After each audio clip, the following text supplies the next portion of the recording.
Terima kasih Anda masih bergabung bersama kami, pemirsa. Dan sebelum saya lanjutkan perbincangan bersama Pak Prasetyo, kita akan simak terlebih dahulu data pembukaan dari market di pagi hari ini. Seperti Anda dapat saksikan di layar televisi, kami pass through datanya dari RTI. Sejauh ini IHSG bergerak melemah 0,14% di level 6.436,926. Dan dari pergerakan sektoral, pemirsa, sektor finance, kemudian juga cyclic dan juga sektor investasi, kemudian juga kesehatan, non-cyclic, semua melemah. Sementara itu untuk basic industries, kemudian juga ada properti, transportasi dan infrastruktur, kemudian energi dan finance hari ini ternyata bergerak menguat ya. Dengan penguatan paling signifikan sejauh ini dipimpin oleh sektor basic industries dan saham-saham yang masuk dalam jajaran top gainers diantaranya adalah ada Citi, kemudian juga ada Bank Nobu, IOTF, ada Sen, dan juga Antam. 5 top losers diantaranya adalah ada LPPF, kemudian FMII, KOB, Foru, dan juga Fore.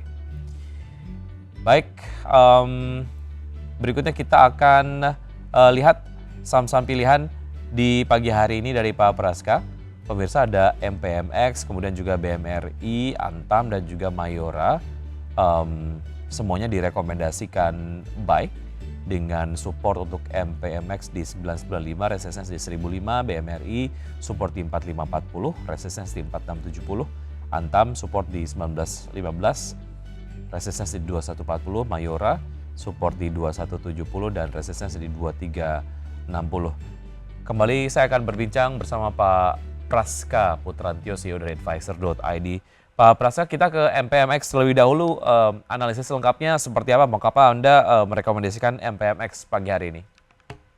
Iya baik, jadi kalau saya lihat secara dividen yield kan MPMS ini kan secara rencana pembagian dividennya itu di tengah momentum dividen tunai ya. Ini kan sudah banyak membagikan juga menarik ya yieldnya dan MPMS ini salah satu yang menarik juga, samping performanya bagus ya kan, meningkat dan juga saya lihat ini potensi dividen yieldnya besar, masih sekitar di tengah harga yang masih naik itu masih ada potensi sekitar 10% lebih ya, 10-11% seperti untuk dividen yield dari MPMX. Dan secara tren harga saham MPMX pun juga saya lihat di sini masih belum mengalami kenaikan yang signifikan, menutup gap yang sebelumnya di level 1060. Jadi masih ada potensi untuk bisa diakumulasi dengan rentang kisaran 995 sampai 1005 seperti itu.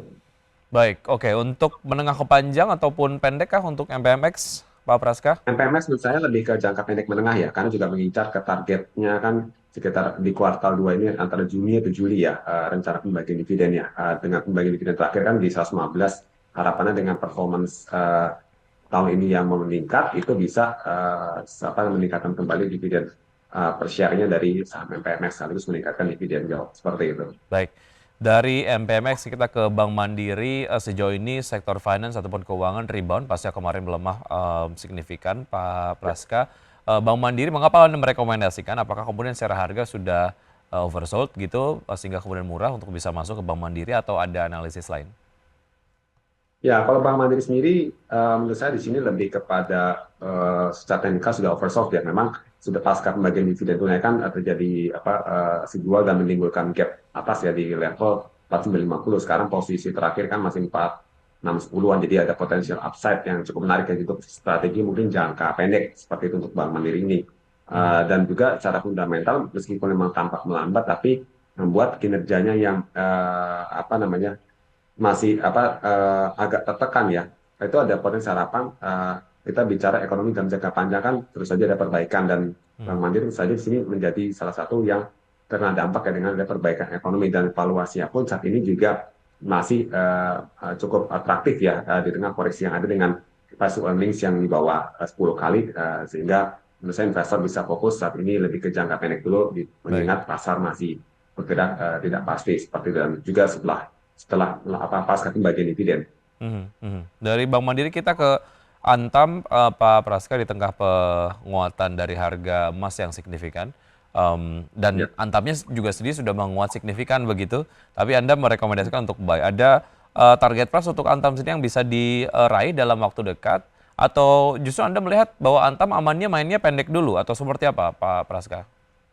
Ya, baik. Jadi Antam ini memang lebih kepada buy on weakness ya, karena Hmm, dengan harga emas yang cukup realistis signifikan ya, ini kan menimbulkan gap bawah terus kemarin terjadi gap di angka 2140 ya, seperti jadi menurut saya Antam ini lebih kepada buy on weakness ya, Eh, di apa di kisaran tadi di level 1915 sampai di 2140 dan memang dengan harga emas yang terus meningkat dan juga harga emas batangan yang berpotensi tembus 2 juta per gram menurut saya dengan kalau misalnya harga emas tembus di 3.500 dolar per troy ounce maka harga saham Antam potensi melanjutkan target kinerjanya itu sampai di level 2.400 seperti itu. Jadi baik. ini lebih ke jangka menengah panjang ya dan kalau memang pergerakan harga emas ini tetap stabil di kisaran di atas 3.200-an ini seperti itu. Baik, analisis singkat untuk Mayora dan juga support resistance untuk IHSG di hari ini,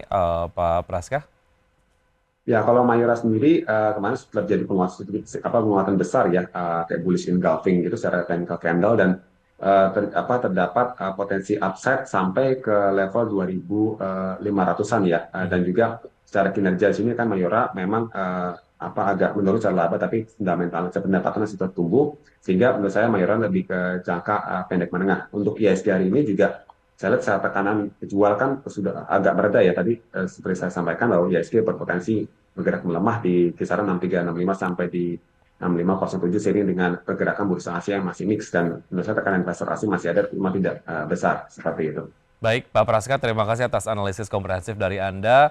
Semoga memang apa yang Anda sampaikan dapat menjadi referensi untuk pelaku pasar dapat melakukan strategi investasinya hari ini, namun kemudian strategi ataupun keputusan investasi kembali ke tangan investor.